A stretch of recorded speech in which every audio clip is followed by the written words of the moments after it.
우리는 계속해서 믿음의 거인이라는 주제를 가지고 주일 오전 시간에 말씀을 나누고 있습니다. 이 큰 주제를 가지고 계속해서 이 말씀을 나누는 것은 오늘 이 시대는 어느 시대보다도 우리 모두에게 강력한 믿음을 요청하고 있기 때문입니다. 이 시대의 믿음의 거인이 되어서 세상을 이기는 자로, 세상을 호령하는 자로 살아가시기를 축복합니다. 할렐루야. 12주 동안 계속해서 믿음의 거인이라는 시리즈의 말씀이 선포될 때에 우리가 매 주마다 우리의 믿음이 점점점 커지기를 축복하고, 그래서 마침내 거인이 되어지는 놀라운 하나님의 은혜가 쏟아 부어지시기를 축복하는 것입니다.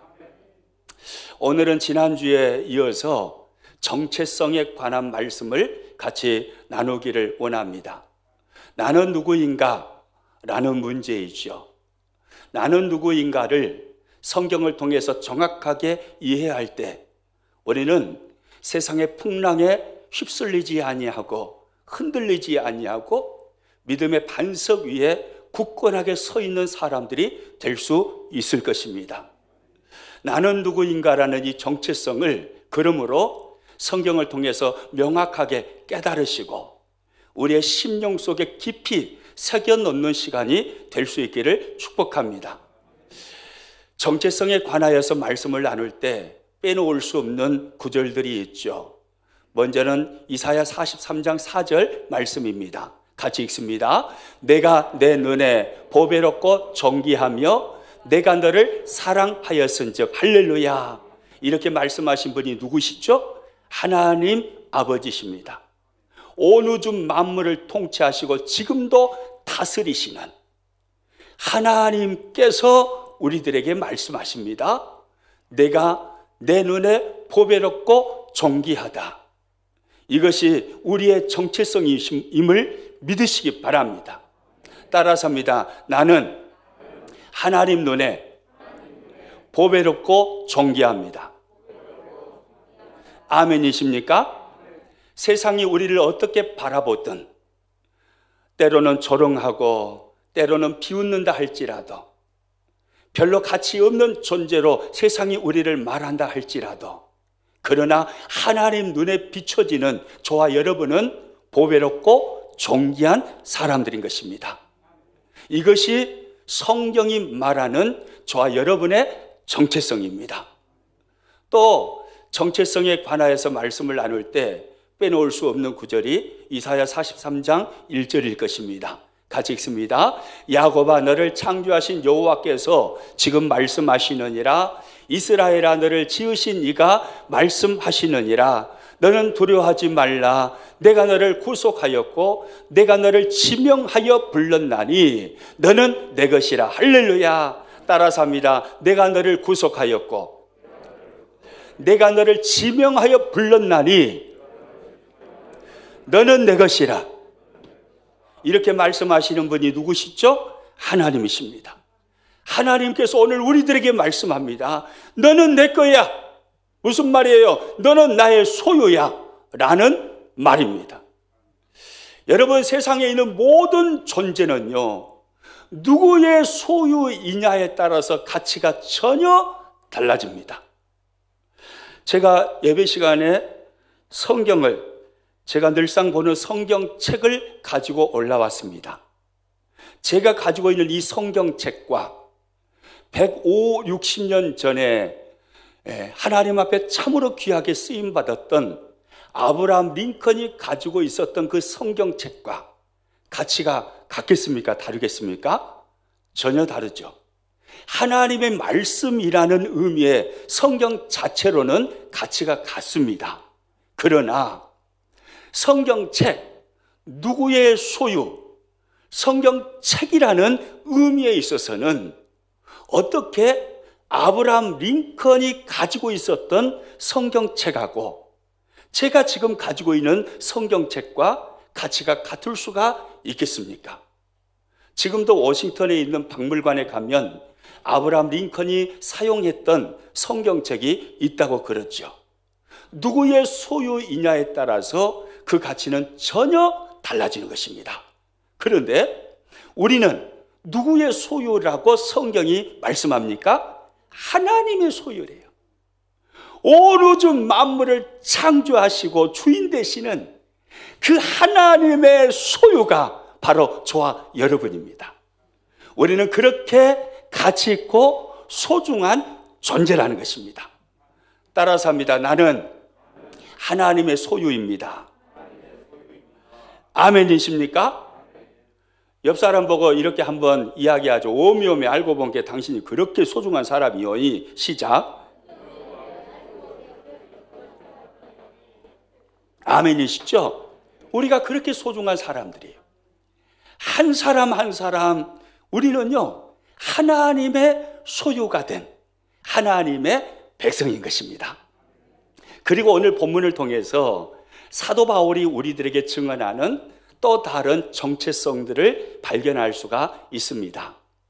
우리는 지난 시간에 오늘 본문 속에서 나는 창세전에 하나님께서 선택하신 하나님의 사람이다라는 정체성에 관하여서 말씀을 나누었습니다.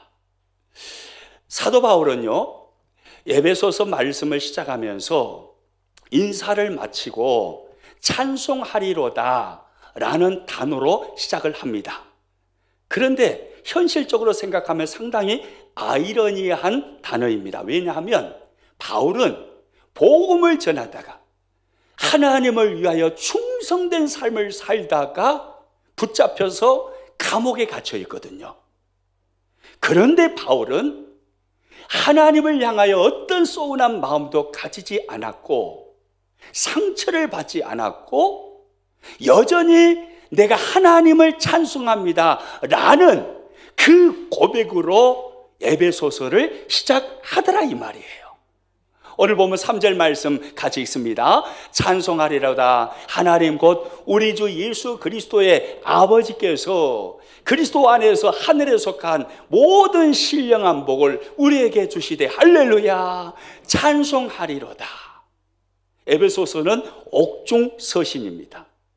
바울이 감옥에서 이 성경을 기록했다 이 말입니다. 그런데 감옥 안에 있는 바울의 첫 마디가 나는 하나님을 찬송합니다 라는 말이었습니다. 감옥에 갇힌 이유가 하나님을 위해서 살다가 갇혔음에도 말입니다. 어떻게 바울은 이렇게 고백할 수 있었을까요?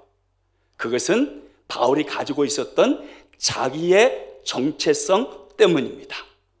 그 정체성이 바울을 바울되게 해버린 것입니다.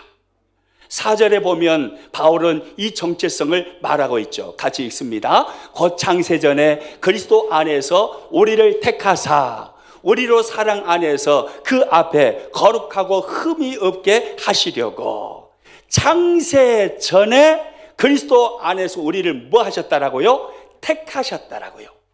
이것이 바울 자신의 정체성이라고 말하는 것입니다. 그래 봐도 나는 하나님께서 창세전에 택한 사람이다 이 말입니다. 창세전에 하나님께서 택한 그렇게 소중하고 그렇게 귀한 존재가 바로 나다 이 말이에요. 여러분 그런데요 이 말씀은 바울에게만 제한되는 말씀이 아닙니다.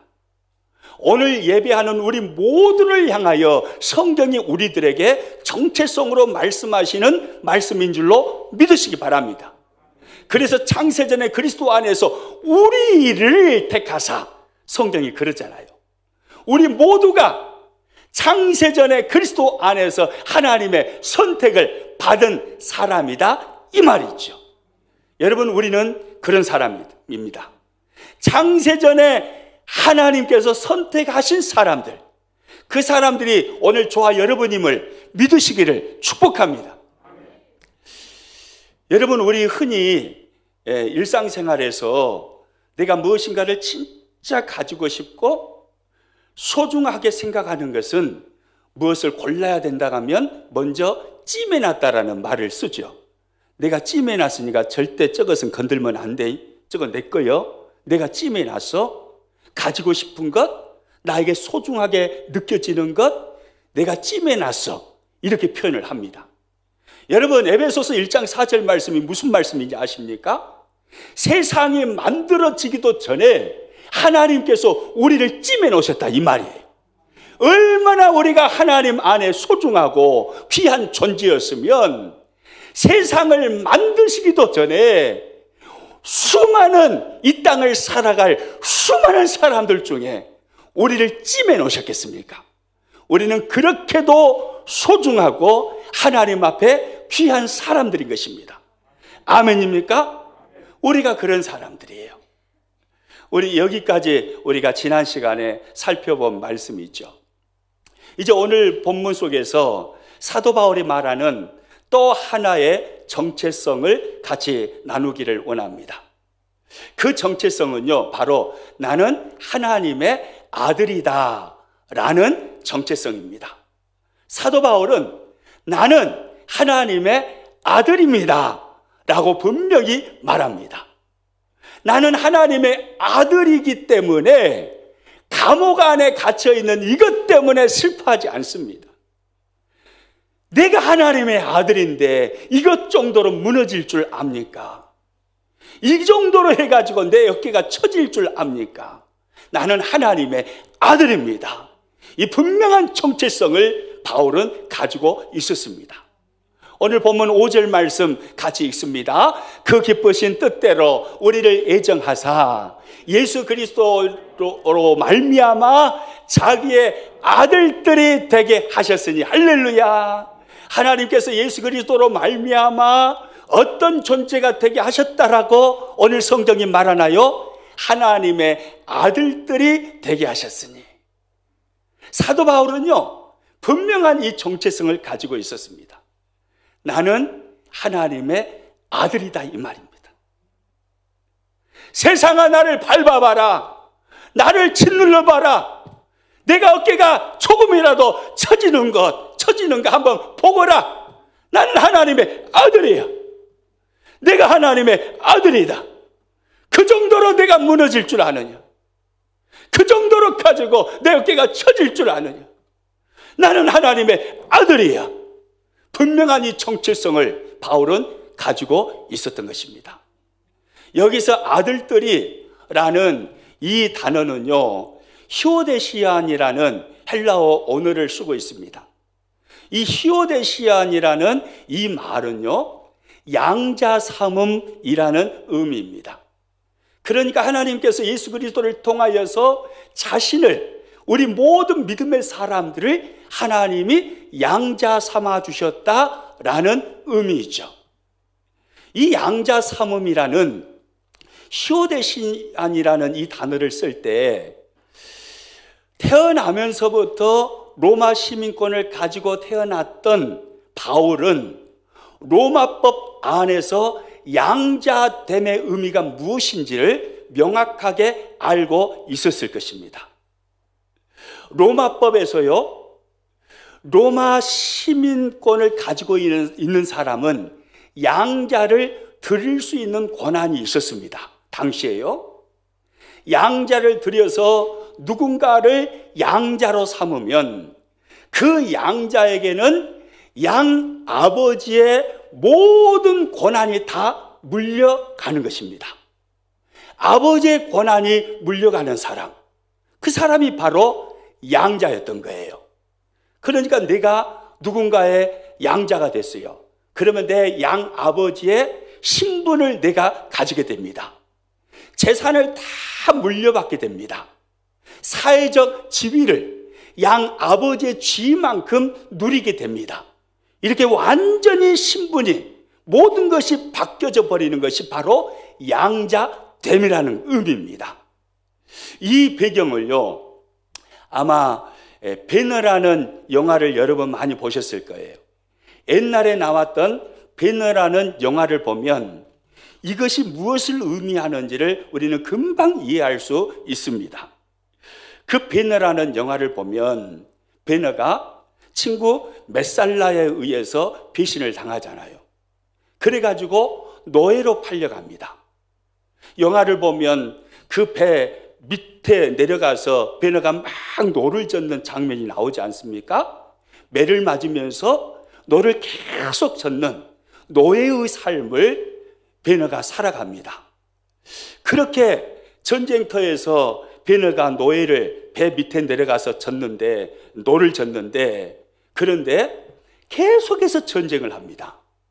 전쟁을 하는 중에 한 번은 로마 제독인 아리우스 제독을 구해주는 일을 이 베너가 하는 거예요. 그래가지고 이 제독이요, 베너가 너무 고마운 거예요. 노예였지만.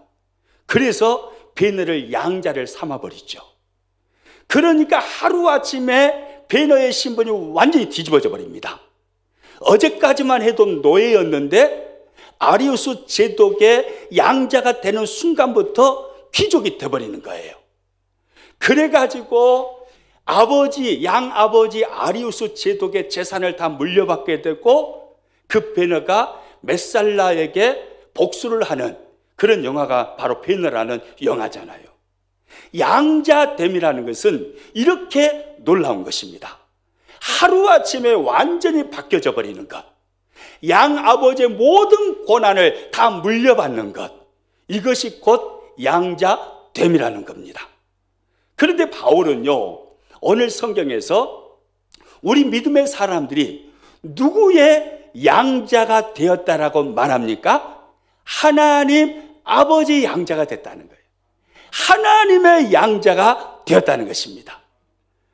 문재인 대통령의 양자가 아니에요. 하나님 아버지의 양자가 되었습니다. 여러분, 얼마나 놀라운 변화가 우리들에게 일어났겠습니까? 전에는요, 사탄의 노예로 살았습니다.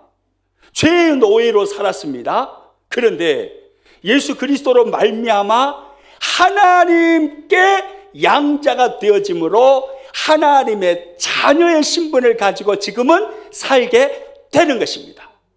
이것이 우리들의 정체성입니다. 바울은요, 자신이 하나님의 아들이라고 말합니다. 오늘 우리도 하나님의 아들이라고 말하는 사람들인 줄로 믿으시기 바랍니다. 예수 그리스도로 말미암아 우리는 하나님의 아들이 되었습니다. 하나님 아버지의 모든 고난을 물려받은 사람, 하나님의 양자가 된 사람, 그 사람이 바로 오늘 우리들인 것입니다. 우리 옆 사람 보고 서로 이렇게 인사합니다. 우리가 바로 그런 사람입니다. 아멘입니까? 우리가 바로 그런 사람이에요. 내가 하나님의 아들이 되었는데, 하나님의 양자가 되었는데, 내가 얼마나 놀라운 사람이 되었는가를 확인하려면 나를 양자로 삼으신 양아버지가 되시는 하나님이 어떤 분이신지를 깨달을 때 내가 얼마나 놀라운 존재가 되었는지를 알 수가 있겠죠. 그래서 내가 믿는 하나님, 나의 아버지이신 하나님이 어떤 분이신가를 성경을 통해서 정확히 깨달으면 깨달을수록 나의 존재가 얼마나 대단한 존재가 되었는가를 알 수가 있습니다. 여러분, 우리를 양자 삼으신 하나님은 어떤 분이실까요? 저와 여러분의 아버지가 되시는 하나님은 어떤 분이신가요? 웨스트민스터 소율리문답 제4문에는요, 우리가 수요일 날 살펴보고 있습니다만은 이 질문을 하고 있는 것입니다. 내가 믿는 하나님이 누구시냐 이 말이에요. 우리가 믿는 하나님이 누구시냐 이 말입니다. 성경은 나를 양자 삼으신 나의 아버지이신 하나님을 어떤 하나님으로 말씀하고 있느냐, 이것에 대한 질문을 하고 있습니다. 웨스트민스터 소율문답 3은 우리 같이 한번 읽어봅니다. 질문입니다. 하나님은 어떤 분이십니까? 내가 믿는 하나님은 누구이실까요? 이에 대한 답을 이렇게 하고 있습니다. 화면 보고 같이 읽습니다. 하나님은 영이시며 그의 존재하심과 지혜와 권능과 거룩하심과 공의와 선하심과 진실하심이 무한하시고 영원하시고 불변하신 분이십니다. 할렐루야. 하나님은 어떤 분이시라는 겁니까? 영이신 하나님이신데 그의 존재하심과 지혜와 권능과 거룩하심과 공의와, 이렇게 말하면 은혜가 풍성한 교회는 아멘도 할 건데, 예? 그의 존재하심과 지혜와 권능과 거룩하심과 공의와 선하심과 진실하심이 무한하시고 영원하시고 불변하신 분이십니다. 할렐루야. 이분이 저와 여러분의 아버지가 되신 하나님인 거예요. 그분은 무한하신 분이십니다. 그분은 영원하신 분이십니다. 그분은 불변하신 분이십니다. 저와 여러분을 양자 삼으신 하나님이 바로 그분이라 이 말이에요. 우리가 믿는 하나님은 황소 한 마리 정도의 힘을 가진 째째한 하나님이 아니세요. 온 우주 만물을 창조하신 지극히 크시고 위대하시고 무한하시고 광대하신 하나님, 그분이 바로 저와 여러분이 믿는, 저와 여러분의 아버지가 되시는 하나님이신 겁니다. 여러분 믿으시기 바랍니다. 욥기서 11장 7절은 이렇게 말씀합니다. 내가 하나님의 오묘함을 어찌 능히 측량하며 전능자를 어찌 능히 완전히 알겠느냐. 따라서 합니다. 어찌 능히 측량하며 어찌 능히 완전히 알겠느냐. 하나님의 그 어마어마한 무한하심을 어떻게 측량할 수 있으며 어떻게 알 수 있겠느냐 이 말입니다.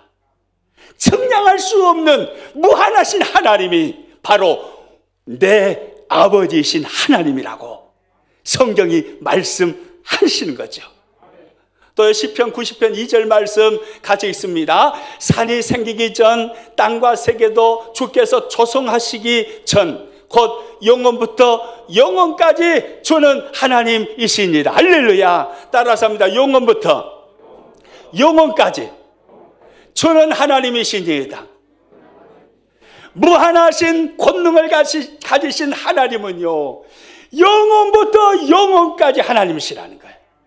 영원 전부터 존재하셨고 영원까지 존재하시는 하나님, 그 어마어마한 하나님이 바로 어떤 분이시라고요? 저와 여러분의 아버지시라고요.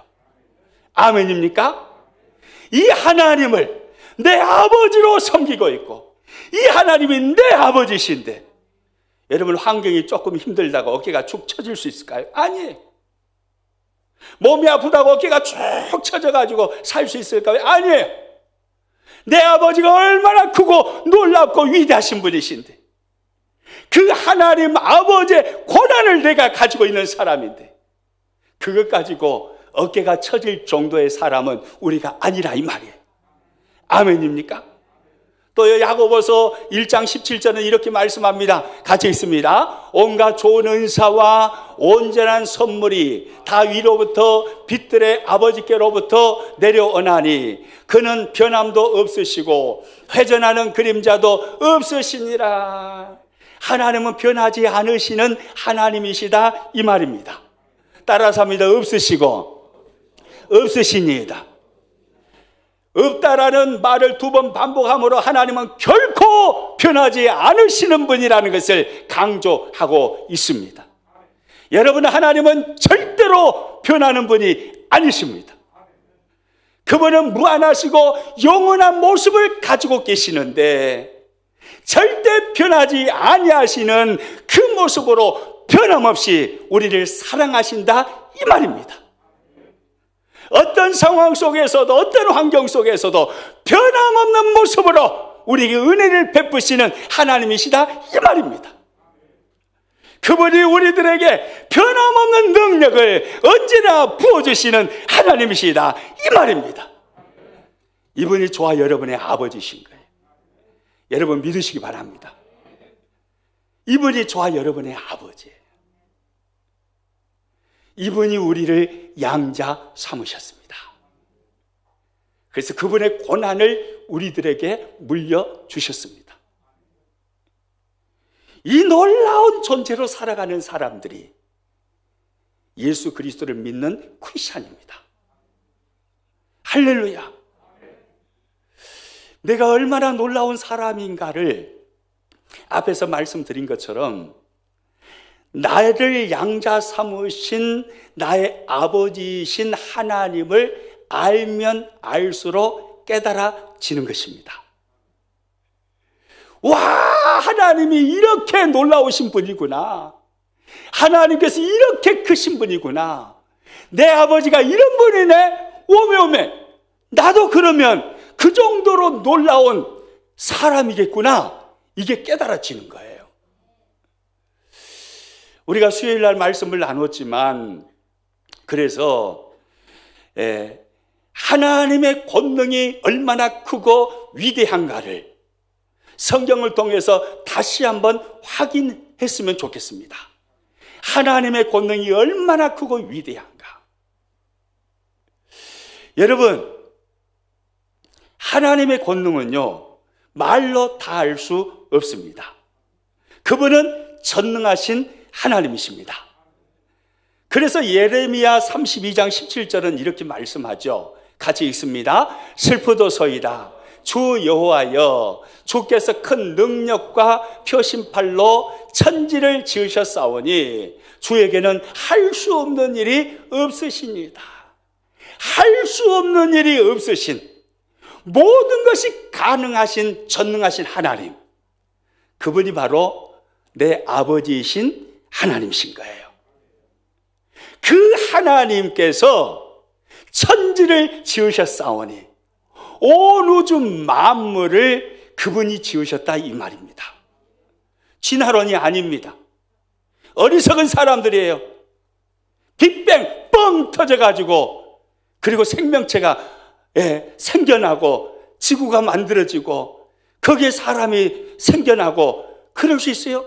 말도 안 되는 그런 하나의 이론일 뿐이에요. 그 이론을 진리라고 생각하는 어리석은 사람들 아닙니다. 온 우주 만물을 창조하시고 지금도 움직이고 계시는 신적인 존재가 있으신 겁니다. 그분이 바로 하나님이에요. 하나님이 온 우주 만물을 창조하셨습니다. 그런데 놀라운 것은요, 하나님께서 이 어마어마한 우주를 창조하셨는데 몇 년에 걸쳐서, 몇십 년에 걸쳐서 창조하신 게 아니라 무엇으로 창조하셨다고 합니까? 말씀 한마디로요. 말씀으로 하나님이 창조해 버리신 겁니다. 시편 33편 9절 말씀 같이 읽겠습니다. 그가 말씀하심에 이루어졌으며 명령하심에 경고히 섰도다. 그가 뭐 하심에 이루어졌다고요? 말씀하심에. 이 어마어마한 우주를 말씀 한마디로 창조하셨다, 이 말입니다. 말씀하심에 이루어졌으며. 여러분, 이렇게 일하시는 분이 저와 여러분의 아버지가 되시는 하나님이신 거예요. 여러분 믿으시기 바랍니다. 여러분, 우주가 얼마나 클까요? 얼마나 넓을까요? 하나님이 우주를 창조하셨다는데 우주는 어느 정도 되는 것일까요? 맑은 날에 우리가 하늘을 쳐다보면 육안으로 한 5천 개의 별을 헤아릴 수 있다고 그럽니다. 미세먼지가 많아가지고 우리나라에서는 어렵겠지만은 몽골 같은 나라 가면은 그렇게 하늘이 맑다고 그러잖아요. 저녁에 보면 그냥 별이 막 쏟아져 버리려고 한다고. 뭐 그런 표현을 제가 들은 적이 있습니다. 얼마나 하늘에 별들이 많이 보이는지. 그런데 육안으로 확인할 수 있는 별의 수는 5천 개 정도 된다고 그래요. 그러면 하늘의 별은 5천 개만 있을까요? 아니요. 헤아릴 수 없을 정도로 별의 수가 많습니다. 지구가 속해 있는 곳이 태양계입니다. 그리고 태양계가 속해 있는 곳을 은하계라고 그럽니다. 천문학자들의 말에 의하면요, 이 은하계 안에는요, 최소 지구와 같은 행성, 별들이 1000만 개에서 최대 100조 개가 있다라고 이야기합니다.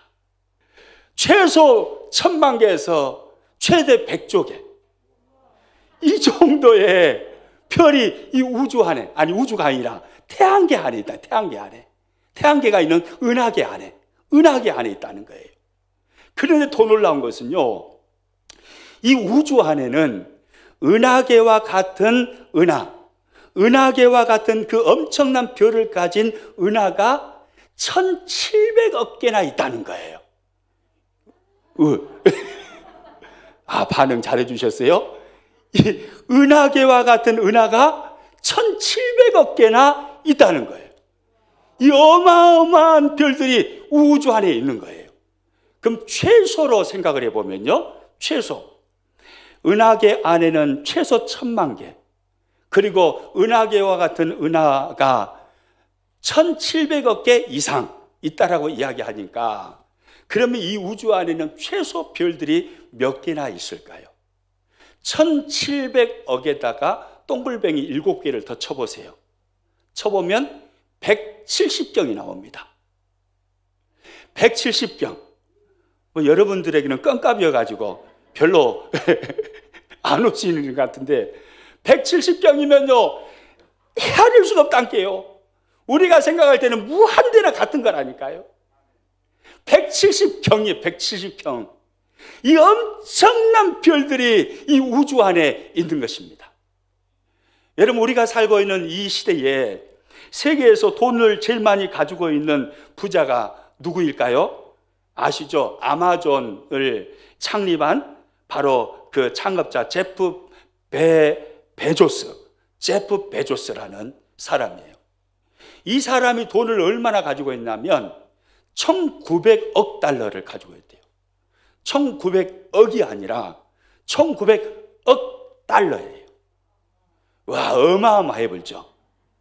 이것을 하나로 계산해 보니까 얼마나 되냐면 210조입니다. 210조. 세상에서 제일 돈 많은 사람이 210조 원을 가지고 있대요. 210조 원을 1원, 2원, 3원, 3원, 온 이론부터 시작한다면 이걸 평생에 그 숫자만 쉬고 있다고 해서 한 100년 쉬면 그 많은 수를 다 씌울 수 있을까요? 210조면 엄청난 겁니다. 그런데 하나님께서 이 우주 안에 창조해 놓으신 별들의 숫자는요, 210조에 약 10,000배 정도 되는 170경의 별들을 이 우주 안에 만들어 놓으셨다, 이 말이에요. 그것도 말씀 한마디로요. 여러분, 이분이 저와 여러분이 믿는 하나님이고 저와 여러분의 아버지이십니다. 믿으시기 바랍니다. 우리 하나님은 그 정도로 전능하신 분이에요. 그 하나님이 무엇을 못하시겠습니까? 말씀 한마디로 170경의 별들을 창조하시는 그 권능을 가지신 분이라면 무엇이 불가능하시겠습니까? 그러면 이 170경의 별들을 품고 있는 이 우주의 크기는 얼마나 될까요?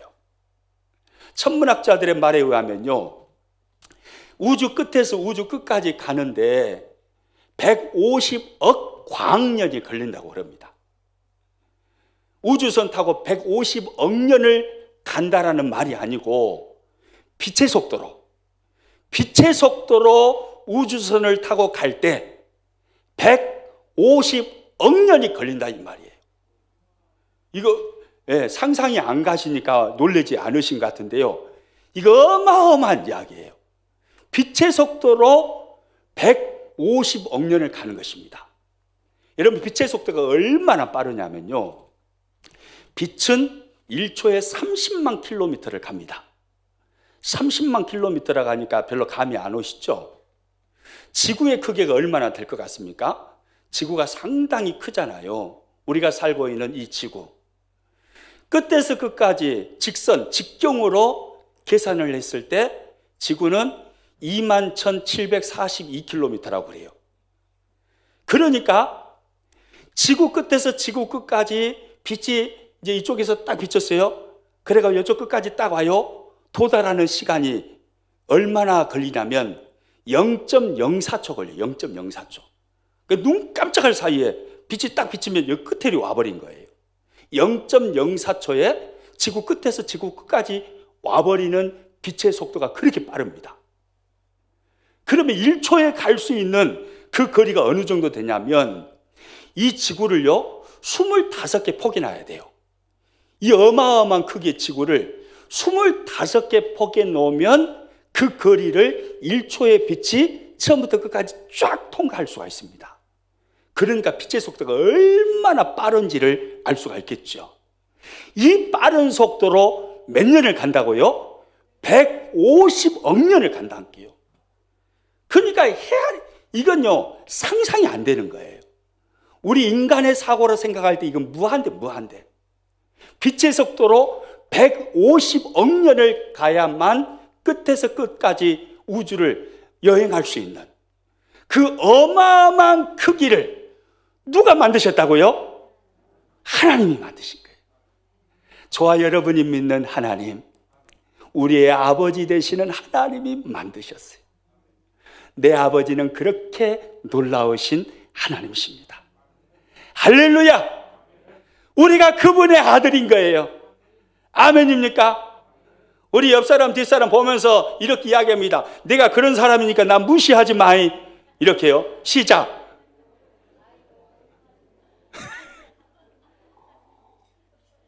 우리가 얼마나 놀라운 사람.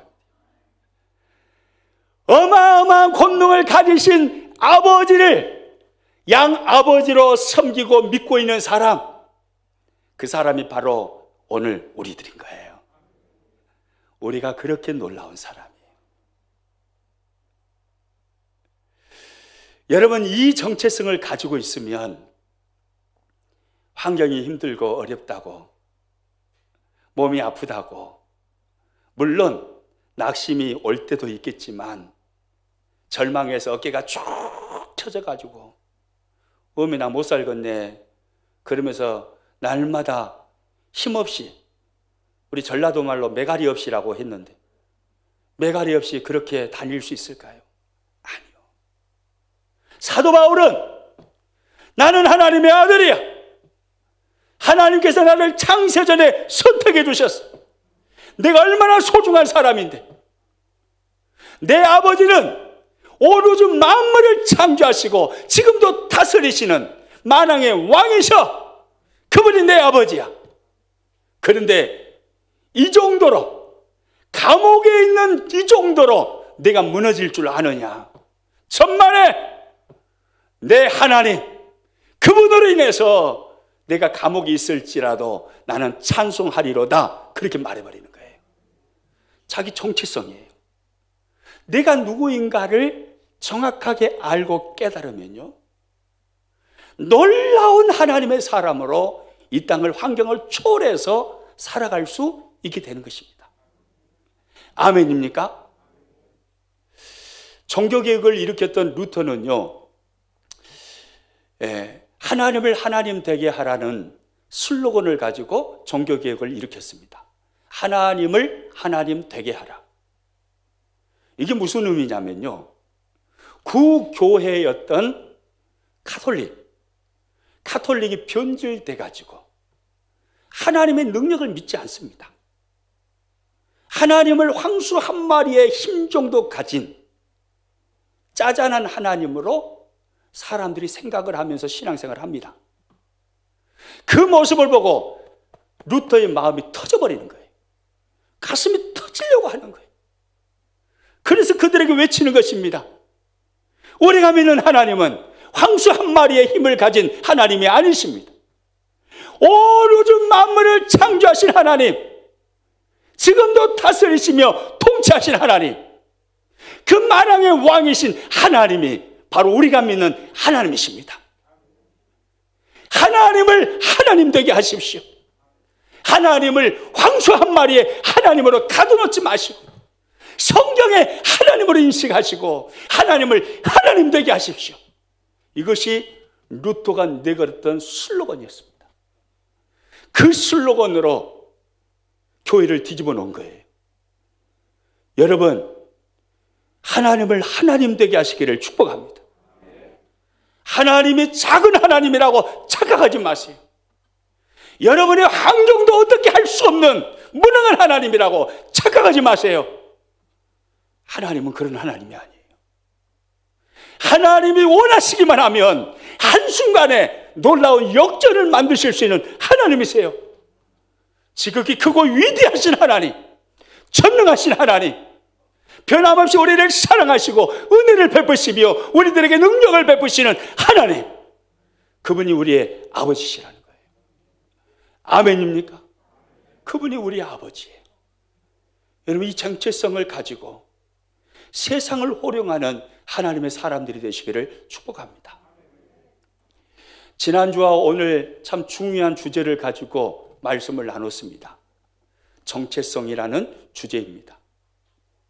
나의 정체성을 명확하게 성경을 통해 깨달을 때 믿음의 거인이 될 수 있습니다. 화면을 통해서 정리해 보았습니다. 1번부터 4번까지 우리 같이 한번 읽습니다. 나는 하나님의 눈에 보배롭고 존귀하다. 나는 하나님의 소유이다. 나는 하나님의 선택을 받았다. 나는 하나님의 아들이다. 아멘입니까?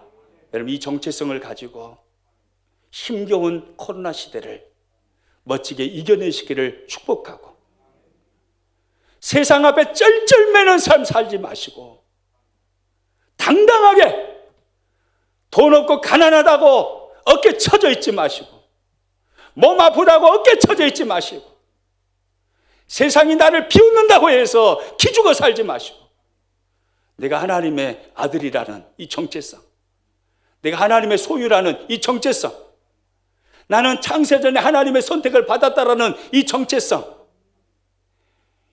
내가 하나님 앞에 보배롭고 존귀하다라는 이 정체성, 이 정체성을 가지고 세상을 이기시고 세상을 호령하시는 우리 평안의 식구들이 다 되시기를 주님의 이름으로 축복합니다.